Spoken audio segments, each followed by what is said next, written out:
Apakah terlihat? Terlihat, Pak. Oke, apa yang terlihat di situ? Bahasa Indonesia. Bahasa Indonesia. Oke, baik. Bahasa Indonesia ya. Belajar bahasa Indonesia sejak kapan? Sejak SD. Sejak lahir, Pak. Sejak lahir ya, Pak. Sejak lahir, sejak kecil. Berarti udah jago ya bahasa Indonesianya. Alhamdulillah. Berarti tinggal ini aja kan, ujian aja kan ya. Ke stop share ya. Bahasa Indonesia ini adalah pelajaran yang dipelajari oleh seluruh rakyat Indonesia, ya, baik di sekolah dasar, sekolah menengah ataupun sekolah atas ya, menengah atas. Nah, mata kuliah ini sampai di perguruan tinggi pun dipelajari, ya. Salah satu keuntungannya yang kita rasakan sekarang adalah bahasa Indonesia ini kemudian membentuk identitas kita, gitu ya. Dan ini sudah jadi doktrin bahwa dari Sabang sampai Merauke bahasa yang menyatukan kita adalah bahasa Indonesia, bahasa yang kita junjung sebagai bahasa persatuan sejak tahun 1928. Ini yang membedakan kita. Kemudian kalau kalian pernah melihat beberapa tayangan di media sosial di Malaysia itu, mereka sedang mengalami krisis kebahasaan, benar ya? Mengenai bahasa Melayu, bagaimana kedudukan bahasa Melayu di masyarakat di negara Malaysia, karena mereka juga multi etnis, gitu ya, sama seperti Indonesia.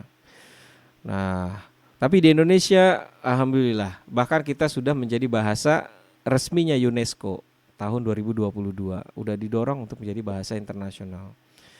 Nah, maka dari itu sampai di perguruan tinggi pun bahasa Indonesia ini jadi mata kuliah. Nah, hanya saja perbedaannya adalah saat di perguruan tinggi salah satu yang menjadi fokus utamanya adalah berlatih menulis. Ya, menulis yang bagaimana? Menulis yang ilmiah. Ya, menulis ilmiah. Jadi seorang mahasiswa harus bisa menghasilkan karya tulis ilmiah. Untuk bisa menulis ilmiah itu paling tidak memiliki dua keilmuan, ya, dua aspek yang dipelajari. Yang pertama adalah aspek sisi kebahasaan, yang kedua adalah aspek keilmuannya atau keilmiahannya. Gitu ya. Oleh karena itu di mata kuliah kita ini kalian akan belajar aspek kebahasaan juga aspek mengenai karya tulis ilmiah itu. Kalian belajar tentang teori dasar, kalian juga akan praktik. Kalian akan melakukan studi literatur atau studi pustaka, kemudian menuliskan karya ilmiah, kemudian kalian juga belajar menyusun bahan presentasi, dan kalian akan berlatih setiap hari untuk melakukan presentasi ilmiah, diskusi ilmiah, ya. Supaya nanti terbangun kebiasaannya, kebiasaan membuat mensitasi, kebiasaan untuk memberikan respon dalam diskusi, gitu ya. Nah, ini yang akan kita latih selama 1 semester, akan kita pelajari bersama-sama. Aspek kebahasaannya apa saja? Aspek kebahasaan itu belajar diawali dengan bagaimana sih bahasa Indonesia, perkembangannya di Indonesia, ya, bahwa ini menjadi bukan hanya sekedar alat untuk komunikasi, tetapi juga sebagai identitas nasional, ya, punya kedudukan yang utama. Lalu ada ragam bahasa ilmiah. Variasi bahasa Indonesia itu karena bersentuhan dengan bahasa daerah, bersentuhan dengan bahasa asing, muncul banyak variasi. Ada dialek-dialek tertentu yang kemudian memunculkan variasi kebahasaan. Nah, ragam bahasa ilmiah seperti apa? Ya, ragam bahasa baku. Lalu bagaimana melakukan presentasi ilmiah? Gitu. Kemudian yang ketiga ada tentang ejaan. Ejaan bahasa Indonesia ini berkembang dari waktu ke waktu. Ya, dari ejaan Van Ophuijsen sampai ejaan Melindo, sampai ejaan Suwandi, sampai ejaan kemudian EYD menjadi EBI, lalu kembali menjadi EYD. Lalu ada tata kata, ya, tata kata bagaimana pembentukan kata dalam bahasa Indonesia, kemudian terkait dengan makna. Makna kata itu kemudian kita pilih untuk konteks-konteks tertentu, itu diksi namanya atau pilihan kata. Lalu bagaimana kata itu kita rangkai dalam kalimat menjadi kalimat yang efektif di dalam konteks ragam tulis ilmiah. bagaimana kita mengembangkan paragraf, bagaimana kita juga mengembangkan wacana. Lalu ada satu teknik namanya teknik parafrase dan sintesis, ya. Ini karena kita banyak referensi bagaimana kita melakukan parafrase dan juga melakukan sintesis terhadap bahan bacaan kita. Di aspek karya tulis ilmiah itu kita akan membahas tentang teori dan praktik tata tulis karya ilmiah.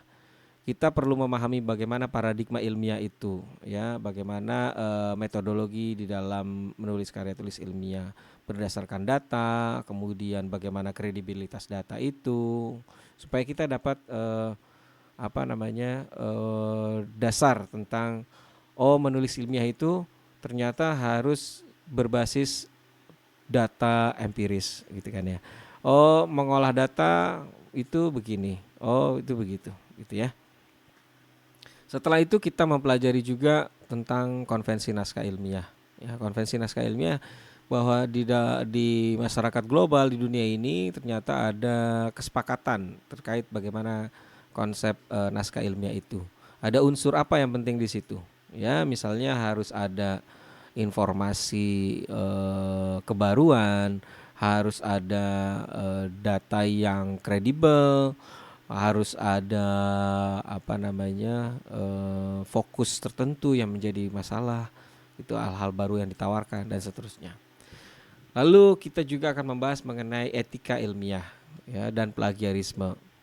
Kita tahu dewasa ini sangat mudah sekali untuk kita mengutip, gitu ya, dari karya orang lain. Oleh karena itu kita perlu pondasi mengenai etika ilmiah ini, gitu ya. Hal apa saja yang bisa kita lakukan dan tidak boleh kita lakukan di dalam tradisi ilmu pengetahuan ilmiah ini. Lalu ada notasi ilmiah dan penggunaan aplikasinya. Ya, notasi ini maksudnya adalah bagaimana kita mengutip kemudian mencantumkan sumber referensi. Ada beberapa model yang populer seperti APA, MLA, Chicago, Turabian dan lain sebagainya. Ini nanti terkait juga dengan teknik parafrase dan sintesis sebetulnya. Nah, kemudian aplikasi apa saja yang bisa kita gunakan, dan dengan modal ini kalian ketika menulis karya tulis ilmiah di dalam perkuliahan kalian selama 4 tahun ke depan, gitu ya, kalian sudah bisa menggunakan aplikasi-aplikasi yang memudahkan kalian hingga tugas akhir nanti. Kemudian pemanfaatan teknologi AI dalam penulisan ilmiah. AI sedang berkembang sekarang.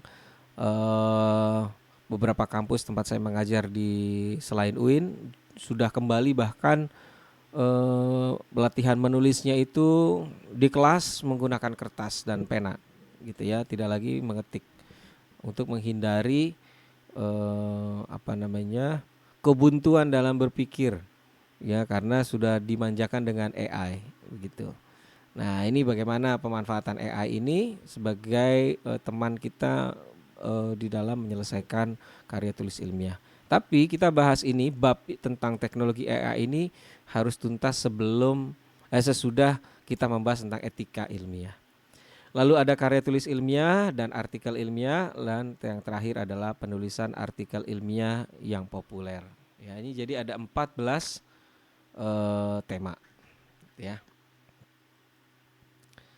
Lalu kemudian ini adalah pertemuan kita, ya, rangkaian pertemuan kita dari pertemuan pertama, ada 16 pertemuan. Ya, pertemuan pertama adalah rencana pembelajaran kita, pembagian kelompok. Setelah ini kalian perlu membagi kelompok. Lalu ada kontrak kuliah. Pertemuan 2 sampai 7 diskusi kelompok 1 sampai 7, kemudian ada UTS, dan pertemuan 9 sampai 15 diskusi kelompok 8 sampai 14, tema 8 dan 14, dan pertemuan terakhir itu adalah ujian akhir semester, pertemuan ke-16, gitu ya. Baik.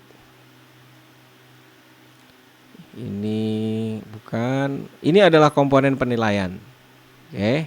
Di komponen penilaian ini kita akan merangkum, jadi ada beberapa poin, ya, ada 4 hal. Yang pertama keaktifan dan kehadiran, kuis dan evaluasi harian, UTS dan proyek akhir, gitu ya. Untuk keaktifan dan kehadiran itu 10% nanti diambil dari kalian merangkum materi dan melakukan peer review. Apa itu peer review, Pak? Nanti saya akan jelaskan. Itu 10%. Lalu kemudian kuis dan evaluasi harian itu 20%. Itu ada melakukan literatur review atau studi pustaka, outputnya adalah PowerPoint, itu 10%. Lalu melakukan presentasi kelompok dan menjadi pemantik diskusi di kelas itu 10%. Dan UTS itu tes tertulis 30%, dan proyek akhirnya itu 40% terdiri dari dua hal. Yang pertama adalah membuat artikel populer, artikel ilmiah populer.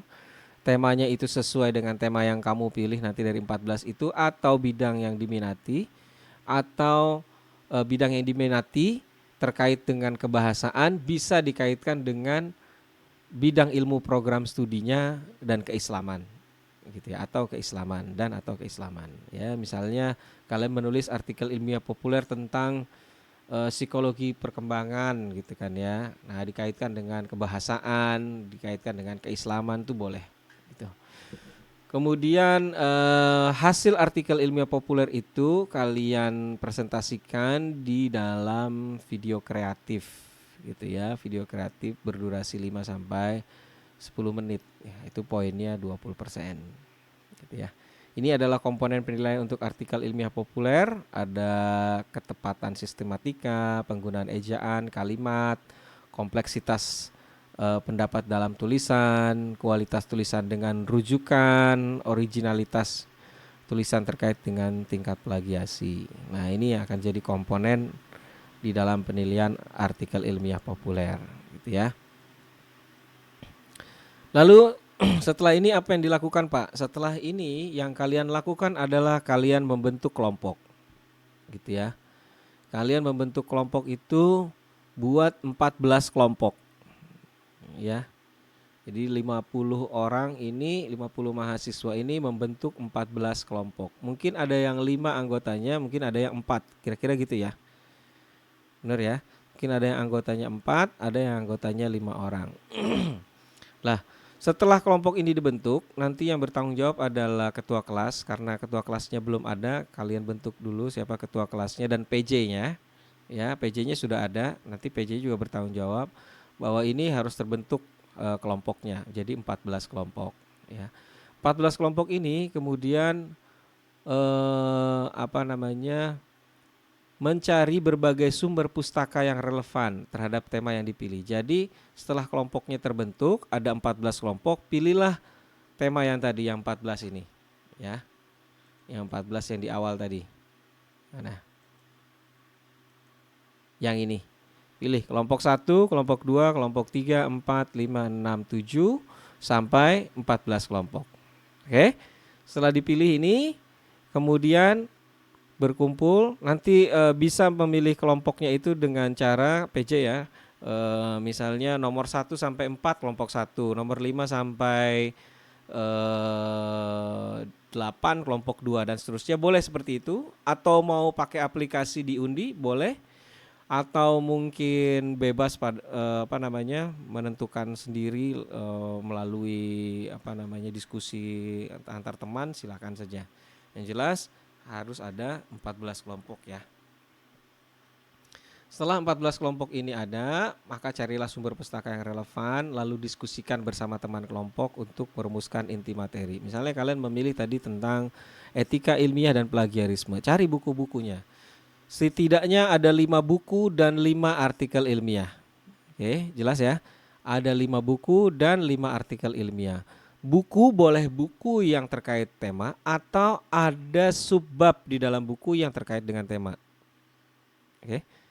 Misalnya etika ilmiah itu ada di buku metodologi penelitian. Nah, kemudian ada subbab tentang etika ilmiah, itu boleh kalian pakai. Gitu ya. Nah, kemudian 5 artikel ilmiah. Ya, cari. Setelah itu diskusi bersama teman kelompoknya. Ini apa intinya? Yang kira-kira poin-poinnya. Baca bukunya. Lebih banyak buku yang dibaca lebih baik. Setelah dibaca, rumuskan. Nah, setelah dirumuskan, susunlah salindia. Salindia itu PPT tadi ya, slide. Sebagai bahan presentasi di kelas. Disiapkan tuh nanti. Jadi setelah diskusi, ini poin-poinnya. Tuangkan kemudian di dalam slide. Ya. Nah, slide-nya kapan dikumpulkan? Seluruh kelompok 14 kelompok itu mengumpulkannya di Google Drive paling lambat H-2 sebelum pertemuan berikutnya. Karena pertemuan berikutnya kita akan ketemu di hari Kamis, maka sebelum hari Kamis itu H-2 hari apa tuh? Hari Selasa depan. Kalian kumpulkan. Gitu ya. Yang penting ada dulu. Nanti boleh direvisi nggak Pak? Boleh. Yang penting ada dulu, nanti baru bisa direvisi kemudian. Dikumpulkan dulu di link Google Drive. Bisa ya. Link Google Drive-nya dibuat oleh PJ. Nanti PJ-nya taruh link Google Drive-nya di WhatsApp group. Gitu ya. Kalau di WhatsApp group agar mudah diakses sepanjang semester. Jadi sepanjang semester teman-teman bisa mengakses material itu. Gitu ya. Lalu kemudian salindianya itu halaman depannya itu ada judulnya, ada identitas kelompoknya, ada anggota kelompoknya siapa saja, ada namanya, ada NIM-nya, ada foto diri, wajahnya yang jelas. Kecuali yang pakai niqab nggak apa-apa. Nah, kemudian ada identitas kelas. Ini kelas 1 apa? Ini 1 apa tadi? 1A ya. 1A atau 1C gitu ya, tuliskan. Program studinya apa? Program studi psikologi. Psikologi Islam ya? Atau psikologi doang? Ya. Kemudian isi materinya itu sekitar 10 sampai 15 salindia atau slide. Dan setiap slide-nya itu perlu ada sitasi. Sitasi itu apa? Sumber referensinya. Misalnya kalian mengutip etika ilmiah itu ada 7 hal yang diperhatikan. 1, 2, 3, 4, 5, 6, 7. Ini dari buku mana? Oh, ternyata dari bukunya X, halaman sekian. Itu ditampilkan, ada referensinya. Tampilkan sumbernya. Gitu ya. Setiap slide harus ada. Kamu dapat dari mana? Oke, ini melatih kita. Lalu kemudian daftar pustaka. Ya, daftar pustakanya tampilkan tadi itu ya. Buku 1 2 3 4 5, artikel ilmiah 1 2 3 4 5. Kemudian salindianya. Salindianya itu perhatikan kontennya, isinya bagaimana, ya. Ringkas, padat, bukan power text ya. Strukturnya jelas, akurat. Kemudian desainnya, desain visualnya. Ya, misalnya latar belakangnya warna kuning terus fontnya warna putih jadi tidak terlihat tulisannya. Nah, ini diperhatikan. Lalu ada efektivitas penyampaian ya, alurnya, interaktifnya gitu ya. Apakah ada video multimedianya di slide-nya gitu. Itu memudahkan atau tidak. Gitu ya. Nah, ini dikumpulkan H-2 sebelum pertemuan berikutnya. Kenapa? Supaya teman-temannya bisa akses kelompok lain, kelompok 2 sampai 14 bisa akses karena minggu depan kelompok 1 sudah presentasi. Kelompok 2 sampai 14 bisa akses dan kemudian bisa membaca materi dari kelompok 1 untuk merumuskan pertanyaan yang akan dikumpulkan ke kelompok 1 pada saat presentasi. Nah, bagaimana alur presentasi dan diskusinya di kelas? Pertama kita buka dengan doa. Setelah itu kelompok yang presentasi akan menyiapkan ice breaking atau permainan penyemangat belajar. Maksimal 7 menit. Maksimal. Jangan sampai main-main sampai habis waktu 1 jam. Ya, gak ada isinya nanti perkuliahannya. Maksimal 7 menit. Ya, 5 menit, 3 menit. Boleh goyang mau mere kayak DPR ya kan. Terus boleh juga senam otak begitu ya. Silakan bebas saja. Nah, yang penting jadi semangat belajarnya. Itu 7 menit. Kemudian presentasi kelompok. Karena nanti satu kelompok bisa 4 atau 5 orang, setiap orang punya kesempatan sekitar 7 menit. Seperti kultum. Ya. Kuliah 7 menit. Dia harus presentasi dengan baik 7 menit. Jangan membaca. Pada saat presentasi tidak ada handphone, tidak ada laptop, tidak ada yang gaduh. Simpan semuanya. Ya. Disimpan semuanya. Kalau perlu sebelum perkuliahan dimulai, kumpulkan semua laptopnya di depan, handphonenya di depan, sinyalnya dimatikan, gitu ya. Taruh semua di dalam tas, atau taruh di depan semua, di depan saya. Nanti kalau pulang saya bawa untuk saya bagikan lagi ke kalian, gitu ya. Bukan saya bawa pulang. Oke, kemudian setelah presentasi kita simak. Nanti yang presentasi itu akan ada peer review. Kelompok misalnya minggu depan kelompok 1 presentasi. Kelompok 2 sampai kelompok 14 memperhatikan yang presentasi dan memberikan penilaian. Gitu ya. Nanti kita akan bahas setelah yang slide yang ini. Setelah itu fase berikutnya adalah tanya jawab. Ya, kelompok pemantik diskusi merespon pertanyaan dari kelompok lain yang sudah dikumpulkan H-2 sebelum presentasi. Jadi pertanyaan-pertanyaan itu untuk kelompok 1 nanti dikumpulkan. Karena H-2 baru mengumpulkan slide, mungkin kalian baru bacanya itu di H-2 ya, slide-nya kelompok 1. Nah, bikinlah pertanyaan di hari itu. Maksimal H-1-nya. Sehingga H-1 itu kelompok 1 sudah mencari jawaban, merumuskan jawaban yang akan disampaikan pada saat presentasi. Kenapa demikian? Saya ingin menghindari kondisi seperti ini. Ya, silakan bertanya. Oh, nggak ada pertanyaan. Wah, akhirnya pada bengong. Atau kondisi yang lain. Silakan mau bertanya. Oh, bertanya. Setelah bertanya, oke, pertanyaannya ini.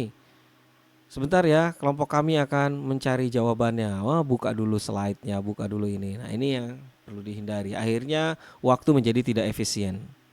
Nah, yang saya harapkan adalah kelompok sudah mengumpulkan pertanyaannya. Berikanlah pertanyaan yang paling konstruktif ya, yang paling membuat kita jadi menambah wawasan gitu. Nah, sehingga nanti begitu direspon oleh kelompok yang presentasi, itu akan ada hal baru yang akan kita dengarkan gitu, di luar dari presentasinya. Nah, cara merespon setelah misalnya oke, baik, kami dari kelompok 1 akan menjawab pertanyaan dari kelompok 2 misalnya gitu ya.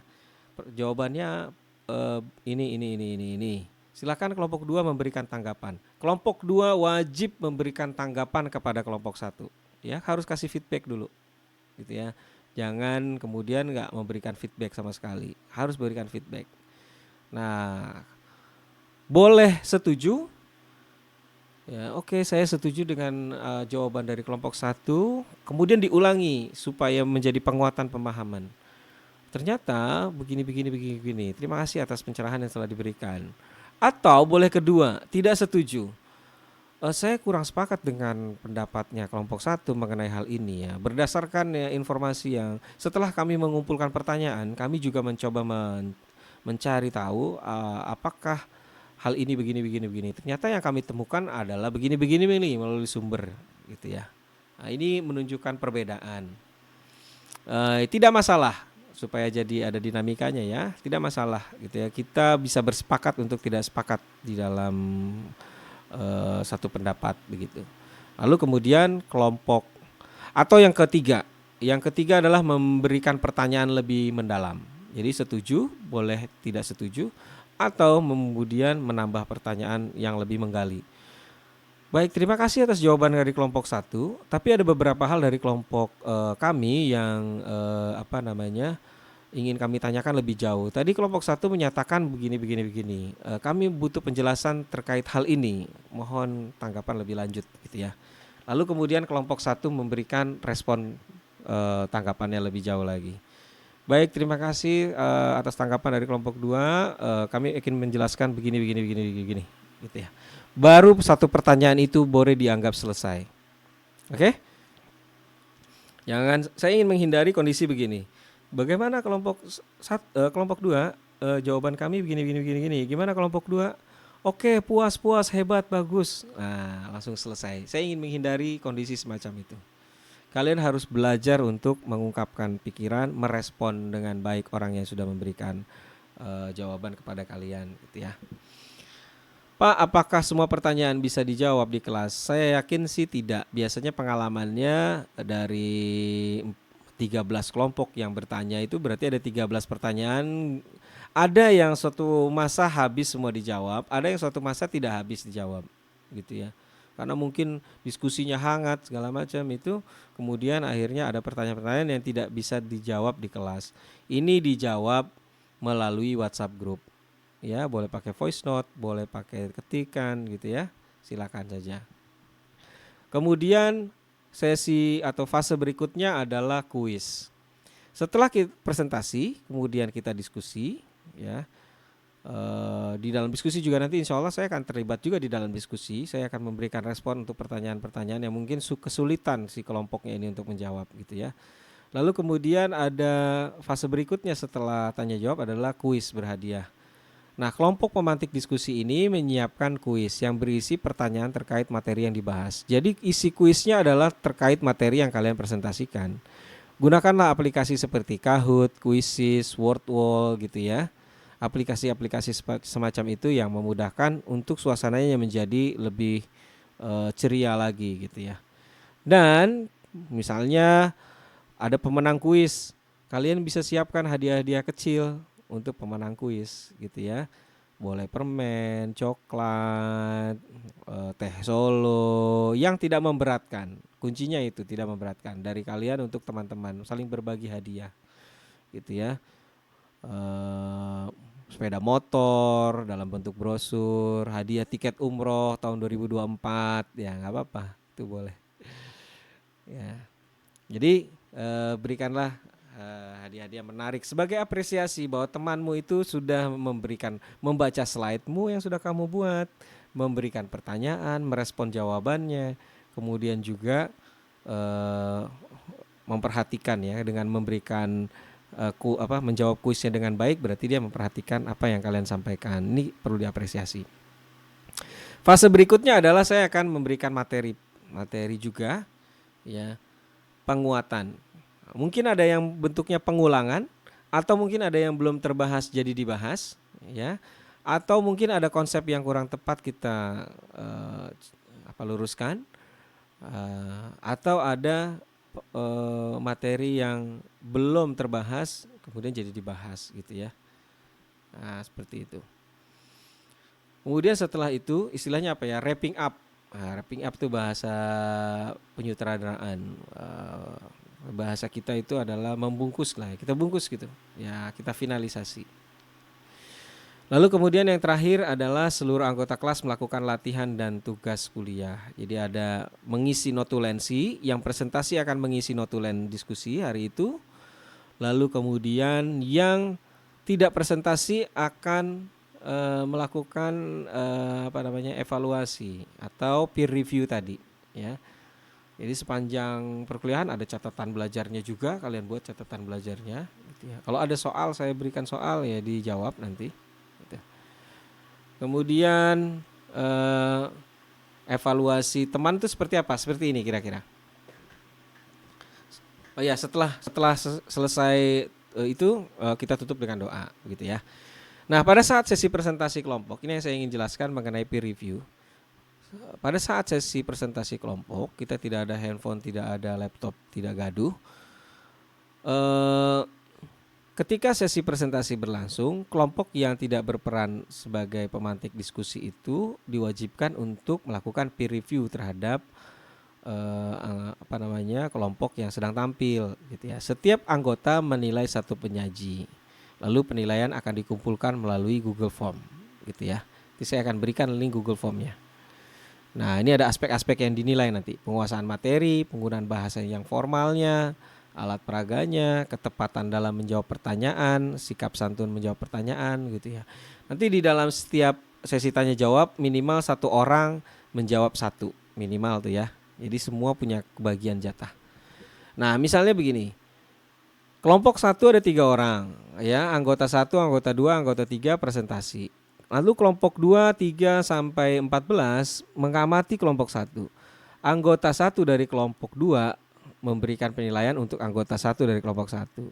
Anggota 2 kelompok 2 memberikan penilaian terhadap anggota 2 kelompok 1. Jadi satu orang akan menilai satu penyaji. Cara penilaiannya gimana? Kita berikan dulu skor 100 gitu kan ya, atau skor 50 dibagi 2 sebetulnya. Dikali 2 ya. Apa saja yang dilihat? Bahasanya tadi itu ya, penguasaan materinya, selandianya, performanya gitu, sikap santun tadi itu ya. Kemudian misalnya poinnya ada 50 gitu kan, atau 100 gitu ya.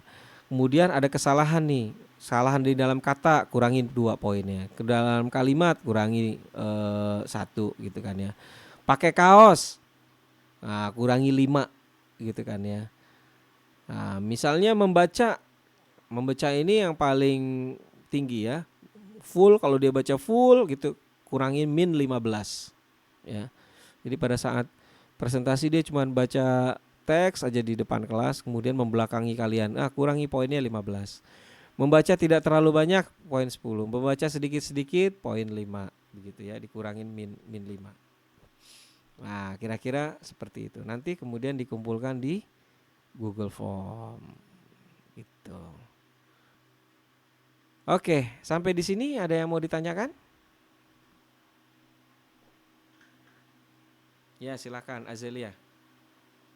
Bapak izin bertanya, Mm-mm. untuk citasinya itu ada jangka waktunya nggak? Misalnya kayak harus dari buku terbitan tahun 2021 atau bagaimana? Atau memang diperbolehkan saja untuk pakai buku apa aja gitu, yang penting relevan. Terima kasih Bapak. Baik, terima kasih. Ini baik sekali jawab pertanyaannya.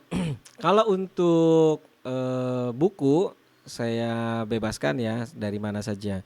Tetapi kalian harus mempertimbangkan kemutahiran informasi. Ya, misalnya ejaan. Kalian mengambil buku yang di tahun mengenai ejaan itu yang di tahun 2000-an begitu, sebelum 2015. Nah, namanya EYD. Nah, ternyata ada yang berubah gitu ya. Misalnya diftong berubah gitu kan ya. Terus jumlah diftong berubah. Terus kemudian hal lain berubah gitu ya. Nah, atau kalian mengambil ternyata referensi dari 2015 masih menggunakan sudah menggunakan istilah EBI, Ejaan Bahasa Indonesia atau PUEBI. Tapi ternyata 2022 kembali lagi ke ejaan yang disempurnakan EYD dengan penambahan penyempurnaan gitu. Nah, jadi tetap bebas Azelia, boleh menggunakan referensi tahun berapa saja ya, tidak dibatasi. Biasanya kalau skripsi kan dibatasi 10 tahun terakhir gitu ya. Kalau saya bebaskan aja. Ini karena kalian lagi belajar untuk eh, lebih luas gitu ya, lebih luas. Nanti eh, kalau tiba saatnya kalian tentu akan membatasi itu. Jadi boleh kapan saja, tapi pertimbangkanlah relevannya dengan yang kekinian. Oke? Baik. Baik Bapak, terima kasih. Terima kasih. Mudah-mudahan terjawab ya Azelia. Oke, ada lagi pertanyaan berikutnya? Cantika, silakan. Baik Pak, izin bertanya Pak. Untuk RPS Bapak nanti akan sama nggak ya Pak sama Bu Wulan nantinya? Oh sama, Terima sama. kasih. Saya dengan Bu Wulan nanti sama, RPS-nya 1. Jadi memang Bu Wulan nanti di pertemuan ketiga harapannya sudah berjalan diskusinya. Jadi minggu depan saya akan lihat bagaimana kita simulasi alur diskusinya. Nanti begitu pertemuan ketiga sama Bu Wulan itu sudah berjalan. Tinggal Bu Wulan memberikan penambahan-penambahan gitu. Kalian diskusinya sudah mulai sudah mulai teratur gitu. Gitu ya. Oke, jadi RPS-nya sama. Satu mata kuliah itu 1 RPS. Oke, ada lagi? Silakan, siapa? Resnita. Ya, izin bertanya Pak. Mm-mm. Tadi Bapak mengenai kelompok, pertanyaannya itu kelompok lain harus sudah menyiapkan sebelumnya. Apakah kelompok yang lagi presentasi itu juga sudah mengetahui pertanyaannya agar sebelum presentasi jawabannya sudah disiapkan atau bagaimana Pak? Terima kasih. Terima kasih Resnita. Memang demikian tujuannya Resnita. Jadi sebelum kelompok yang presentasi itu maju, H-2 kelompok lainnya sudah mengumpulkan pertanyaan supaya kalian siap pada saat presentasi dengan jawaban-jawaban gitu. Tinggal memilih jawaban mana yang kira-kira paling bisa kalian kuasai untuk kalian tanggapi gitu kan ya. Jadi H-2 dikumpulkan, tagih kelompok yang presentasi. Kalau ada kelompok yang belum mengumpulkan, tagih pertanyaan. Misalnya kelompok 1 minggu depan maju, tagih itu teman-teman yang dari kelompok 2 sampai 14. Ayo mana pertanyaan buat gua, lu jangan nyusahin gua, kira-kira gitu ya. Jangan sampai pada saat kalian presentasi kalian jadi kesulitan sendiri. Kumpulkanlah pertanyaan-pertanyaan itu. Nanti itu akan jadi notulen. Notulen presentasi kalian bahwa seluruh kelompok mengumpulkan pertanyaan. Kelompok 2 pertanyaannya ini, kelompok 3 pertanyaannya ini. Dan nanti saya akan ngecek pertanyaan yang dikumpulkan itu asal-asalan ataukah hasil diskusi kelompoknya. Jadi misalnya kelompok 2 mau mengirimkan pertanyaan ke kelompok 1 dari materinya itu harus berdasarkan sepakatan dari kelompok 2 tuh. Ya. Kita sepakat mau kirim pertanyaan apa nih ke kelompok 1? udah baca belum materinya? Udah gue baca ini gini. Ada yang gue belum paham gini. Gimana mau tanya ini nggak? Oke, tanya itu ya. Nah itu dicek, kirimkan kemudian ke kelompok 1. Gitu ya. Jadi udah sepakat dulu kelompoknya untuk menyusun pertanyaan. Kira-kira gitu ya. Nah, Baik Pak, terima kasih. ya, jadi kalian lebih siap yang presentasi. Nggak mendadak-dadak dangdut, nanti kalian kebingungan sendiri pada saat di depan. Karena ini kan latihan ya. Kecuali kalian sudah expert itu apa ya? Sudah ahli. Wah, udah bisa jawab semua. Baca bukunya sudah banyak gitu ya. Baik, Nazwa silakan. Baik Pak, terima kasih. Saya izin bertanya. Mm-mm. Ketika presentasi apakah kita perlu membuat PPT ya Pak? Lah iya itu Terima tadi. kasih. PPT itu tadi sudah diterangkan Nazwa bahwa kalian setelah bikin kelompok, kalian diskusi sama teman kelompoknya, cari bukunya dibaca, dibahas, kemudian poin-poinnya apa, tuangkan di dalam PPT. Gitu. PPT-nya itu tadi setiap halamannya Oke, baik. harus ada referensi salindianya gitu-gitu ya. Oke? Oke Pak, baik. Baik, gitu. Memang harus bikin PPT. Nanti PPT-nya kalian akan bikin 2, PPT untuk materi yang nanti presentasi di kelas dan PPT dari artikel ilmiah populer yang kalian buat. Nah, mungkin Bu yang artikel populer mungkin bentuknya bukan PPT ya, video ya, video. Entah itu di dalam video ada PPT-nya atau mungkin kalian punya kreativitas tersendiri itu nanti. Oke, tapi yang sekarang pilih dulu dan bikin 14 kelompok.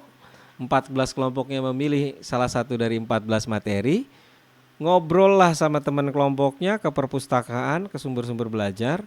Poin-poin apa yang penting tuangkan dalam PPT, presentasi di kelas. Kumpulkan pertanyaan dari teman-teman kelompok lain, respon pada saat di kelas. Gitu Nazwa. Oke? Baik, jelas ya? Terima kasih Pak. Ya. Oke, ada lagi pertanyaan yang lain. Siapa? Putri. Saya Pak, ya. Ya, silakan Putri. Jadi saya ada 2 pertanyaan Pak. Yang pertama, apakah saat menilai teman sekelompok harus semuanya menilai, sedangkan nanti kelompoknya ada yang berbeda-beda jumlahnya. Jadi kan kita kan 14 kelompok Pak. Nah itu kan ada yang 4, ada yang 5. Nah itu gimana tuh Pak? Terus sama yang kedua, nanti boleh nggak Pak PPT yang Bapak bagikan ini bisa dikirim ke grup kelas? Ya, nanti PPT yang Makasih Pak. saya tampilkan akan saya bagikan ke kelas ya Putri ya. Pak kan ada yang 4, ada yang 3 nih Pak. Nanti ada yang 4, terus yang dipresentasi 3 orang, yang 4 nganggur dong. Dia menilai siapa? Kan gitu ya. Nggak apa-apa, Ya. dia boleh pilih salah satu dari 3, nggak masalah. Karena nanti akan dirata-rata Putri. Kenapa ini dilakukan? Ini untuk memperoleh objektivitas. Ya misalnya ada dosen, wah Nazwa Putri cakep nih, gitu kan ya. Jadi dikasih nilai bagus, gitu tuh. Ada yang begitu tuh, wah Nazwa sering jajanin Pak dosen nih kan gitu ya. Dikasih nilai bagus. Nah ini kita mau hindari yang kayak gini supaya dapat nilai objektif. Gimana caranya? Ada poin dari dosen, ada poin dari mahasiswa. Nah mahasiswa kan juga banyak nih kan temen ya. Gue nggak enak sama temen gue nih kan gitu ya. Bener nggak? Wah ini baik nih sama gue nih. Dikasih poin. Nah atau ada lobby-lobby politik ya kan? Ya, kayak sekarang itu kan lobby-lobby politik tuh. Dikasih Nazwa ke Putri tuh. Putri bilang ke Nazwa, Nazwa nanti kasih gue skor yang tinggi ya, ntar gue jajanin lo bakso mie Aceh di depan kan gitu misalnya. Nah itu juga kita hindari. Maka dari itu Putri paling tidak 1 orang ketika dia presentasi akan ada 13 orang yang memberikan skor ke dia. Bener nggak? Nah 13 orang atau 14 orang bahkan mungkin lebih. Nanti di rata-rata poinnya berapa begitu ya. Kemudian ditambah bobotnya dari poinnya dosen gitu. Gitu ya Putri ya. Nah Siap Pak, terima kasih. dari situ akan dapat nilai objektivitas. Oke. Baik, ada lagi pertanyaan berikutnya? Baik, kalau tidak ada lagi mari kita akhiri dengan hamdalah.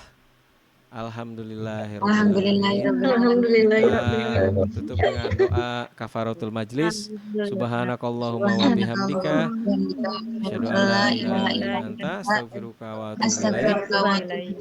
Sampai jumpa lagi. Assalamualaikum warahmatullahi wabarakatuh. Waalaikumsalam. Terima kasih Bapak. Oke, sampai jumpa ya. Terima kasih banyak Bapak. Ya, sama-sama. Bapak. Terima kasih. Banyak, Pak.